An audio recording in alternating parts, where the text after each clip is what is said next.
샬롬, 주님의 이름으로 문안드립니다. 주님의 평강과 생명과 소망의 빛이 이곳을 방문한 모든 분들에게 있으시기를 주님의 이름으로 축원합니다. 자, 우리 한번 이렇게 이야기를 해봅니다. 예수님 부활, 내 부활, 내 부활, 예수님 부활. 우리 한번 더 해봅니다. 예수님 부활, 내 부활, 내 부활, 예수님 부활. 오늘 아침은 부활절입니다. 예수님께서 십자가에서 죽으시고 3일 만에 부활하신 놀라운 역사적 사건을 기념하는 날입니다. 철학자 칼 바르트는 부활절과 성탄절의 설교는 짧으면 짧을수록 좋다. 왜냐하면 이는 설명할 필요가 없는 역사적 사실이기 때문이라고 했습니다. 여러분, 이런 이야기가 있습니다. 한 독실한 크리스찬이 사우디아라비아에 진출해 있는 어떤 건설회사와 용역 계약을 맺고 끝없는 모래사장이 펼쳐져 있는 사막의 땅 사우디아라비아를 찾아갔습니다. 자결하는 뜨거운 태양볕을 쬐이며 숨이 컥컥 막히는 섭씨 40도가 넘는 더위를 무릅쓰고 일하면서 같은 직장에 있는 모슬렘 교도를 사귀게 되었는데, 어느 날 이 모슬렘 교도가 자기가 믿는 회교에 대해 이렇게 자랑을 늘어놓았습니다. 우리는 매일같이 하루에 5번씩 기도하며 엄한 규율대로 살아야 하고 메카를 순례해야 한다. 그런데 무엇보다도 우리 회교의 큰 자랑감은 우리나라 메카에 있는 모하멧의 무덤이다. 너희 기독교의 교주인 예수님의 무덤은 비어있지만 우리 교주의 무덤은 아주 웅장하게 그리고 아주 아름답게 꾸며져 있다. 모하멧의 아름다운 분묘, 이것이 바로 우리의 자랑이야. 그러자 이 말을 듣고 있던 크리스찬이 이렇게 대답을 합니다. 그러니 그것이 바로 기독교와 회교의 차이점이다. 모하멧이나 다른 종교의 교주는 모두 죽어 무덤에 묶여 썩어버렸지만 예수 그리스도는 죽은 지 사흘 만에 무덤을 깨뜨리고 부활하셨다. 그렇습니다. 여러분, 기독교는 부활의 종교입니다. 잔인한 로마 병정과 간악한 유대인에 의해 우리 주님이 십자가에 못 박혀 죽으셨지만 사흘 만에 부활하셨습니다. 현대인에게 가장 많이 읽혀지고 있고 또한 천지가 없어지기 전에는 1.1핵이라도 변치 않을 하나님의 말씀인 성경이 예수님의 부활의 사실을 분명하게 입증하고 있습니다. 심지어 부활에 대해서 신약 성경에는 자그마치 204회나 언급하고 있다는 거예요. 또한 여러분이 이 땅에 살고 있는 75억의 인류 가운데 3분의 1 이상이 부활을 믿고 있으며 인류의 대부분이 예수님께서 부활하신 날인 주일을 공휴일로 지키고 있습니다. 이거야말로 여러분 놀라운 사건 아닙니까? 여러분, 역사적으로 유대인들은 예수님이 부활하시기 전에는 토요일을 안식일로 지켰습니다. 그런데 얼마나 놀라워요. 그렇게 초라하고 비참하고 고통스럽게 십자가에 달리셔서 아무것도 어느 누구도 할 수 없었던 상황에서도 우리 좋으신 예수님은 성경대로 3일 만에 부활하셨다는 이 역사적 사건이야말로 인류의 최대의 사건이라는 것을 꼭 믿으셔야 합니다. 여러분, 일찍이 소크라테스는 사약을 마시면서도 자기가 주장한 진리가 옳은 것이기 때문에 반드시 승리할 것으로 믿었지만 죽은 다음에 몸이 다시 살아나리라고는 믿지 못했습니다. 그러나 예수님은 가시에 찔리고 못 박혀 갈기갈기 찢긴 그 몸이 죽은 다음에 다시 살리라고 확신했습니다. 엘리야와 같이 불새를 타고 승천하리라 믿은 것도 아니고 에녹과 같이 산채로 하늘로 올라갈 것을 믿은 것도 아닙니다. 또한 죽은 다음에 묻혔다가 부활하리라고 믿었습니다. 또한 육체의 부활일지라도 막연하게 몇백 년 혹은 몇천 년 후에 부활한다는 것이 아니라 죽은 지 사흘 만에 부활하리라고 믿었습니다. 여러분, 오늘 본문 13절에서 이렇게 이야기를 합니다. 개역성경으로 읽어드립니다. 만일 죽은 자의 부활이 없으면. 여러분, 여기서 말하는 만일이란 말은 도저히 있을 수 없는 상황을 가상적으로 생각하거나 말할 때 쓰여지는 말입니다. 그래서 13절 말씀에 만일 죽은 자의 부활이 없으면 이라고 한 말은 반대로 말한다면요, 죽은 자의 부활은 반드시 있는 일이고 기정사실이라는 뜻이 되는 겁니다. 여러분, 먼저 이해를 돕고자 오늘 본문의 배경을 설명해 드립니다. 당시 고린도 지역에는요, 영혼의 불멸을 믿으나 육신의 부활을 믿지 않는 헬라 사상의 영향을 받은 사람들이 많았어요. 이들은 기독교를 받아들이긴 했어도요, 죽은 후에 영혼이 육신을 떠나 자유롭게 된 영혼이 부활을 통해 다시 죄악의 근원인 육체에 감금된다는 생각 때문에 육체의 부활을 믿지 않았습니다. 그래서 사도 바울은 이런 고린도 교회를 향해 육체의 부활에 대하여 자세히 알려줄 필요를 느끼고는 15장 전체를 육체의 부활에 대해서 기술했던 겁니다. 그렇다면 여러분, 우리가 기독교가 주장하는 이 부활에 대하여 역으로 그 부활이 없었다면 어떻게 될 것인가 하는 가정하에서 오늘 본문의 말씀을 계속 이어가고자 합니다. 여러분, 세상의 모든 종교는요, 그들이 추종하는 교주의 무덤이 있습니다. 불교의 석가모니, 마호멧, 공자 등의 모두가 무덤이 있습니다. 그 무덤 속에는 그들의 유골이 묻혀 있습니다. 그러나 앞서서도 예로 말씀드렸지만 예수 그리스도의 무덤은 없었어요. 무덤이 있었지만 빈 무덤이라는 거예요.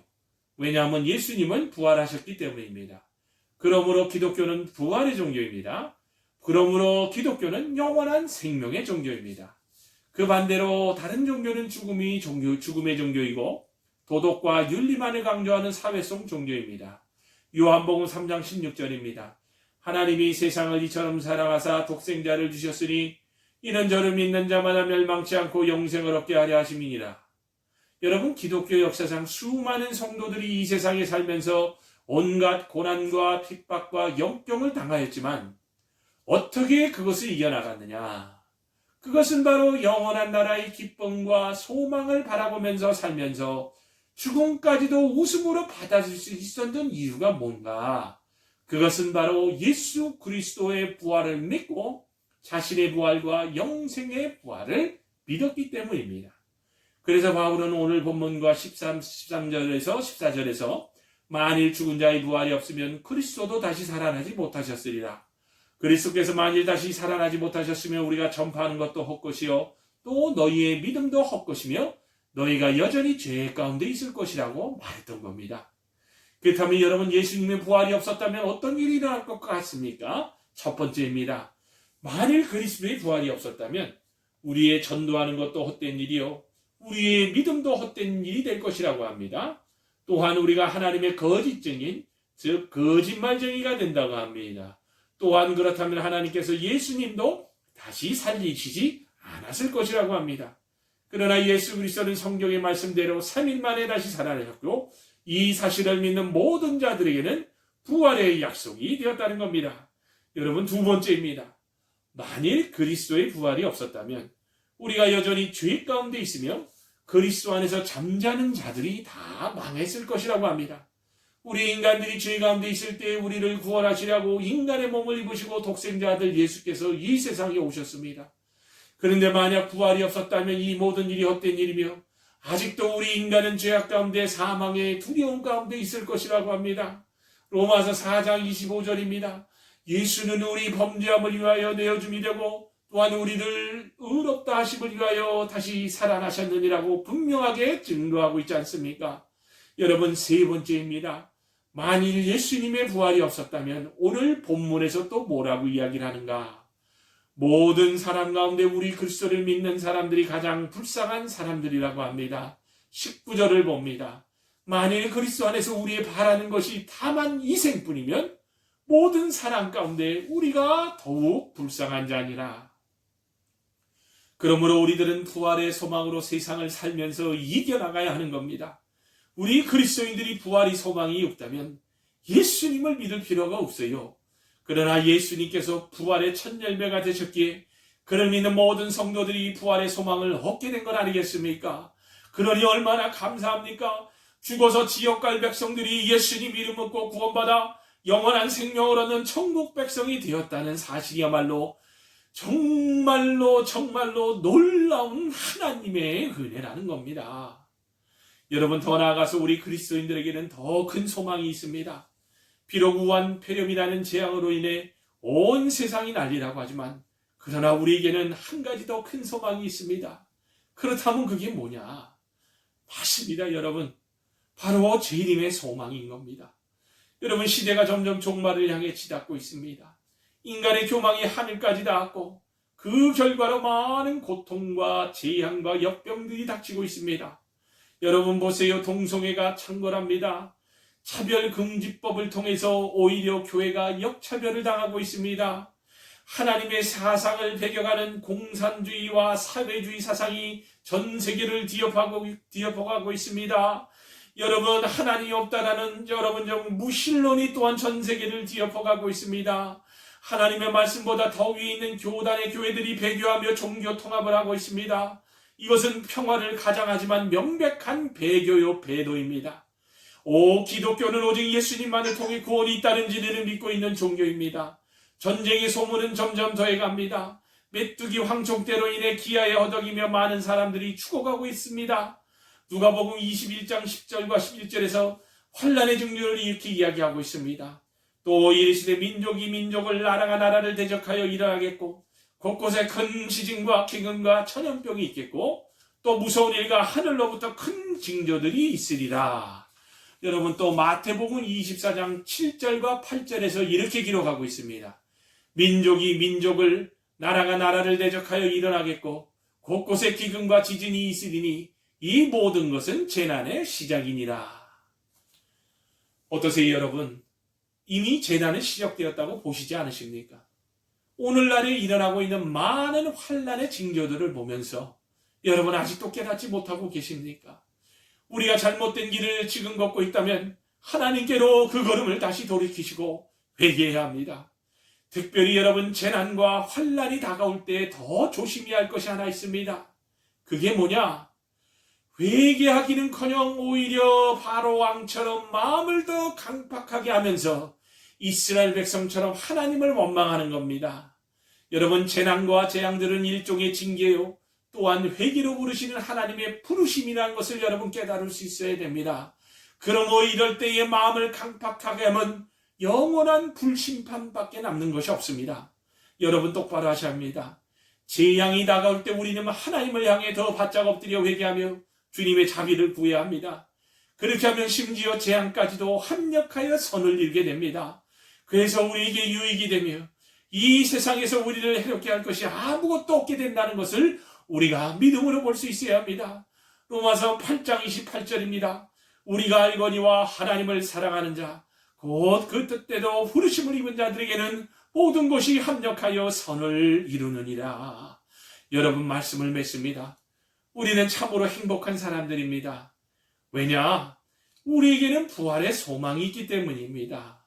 우리는 참으로 행복한 사람들입니다. 왜냐? 우리에게는 재림의 소망이 있기 때문입니다. 예수를 믿음으로 말미암아 영원 구원받아 하나님 나라에 들어갈 것이며 장차 주님께서 공중 강림하실 때에 들림받아 어린 양 천국 혼인잔치에 참여하는 휴거가 된다는 그런 부활이 있기 때문에 우리는 행복한 사람들 아닙니까? 여러분, 믿음대로 이루어주신다고 하셨습니다. 믿는 자에게 이루어질 줄로 믿습니다. 절대로 낙심하지 마시기를 바랍니다. 낙심과 좌절은 사단이 주는 생각이요, 평안함과 소망은 우리 주님께서 주시는 겁니다. 여러분, 부활과 재림의 신앙을 절대로 놓쳐서는 안 됩니다. 반드시 우리 그리스도인들은 부활 신앙과 재림 신앙을 가지고 이런 마지막 날에 천사장의 소리와 주의 호령과 하나님의 나팔 소리를 들으면서 모두 함께 다 부활하게 될 것을 믿고서 이 환난의 때를 함께 이겨나가시기를 주님의 이름으로 축원합니다. 아멘.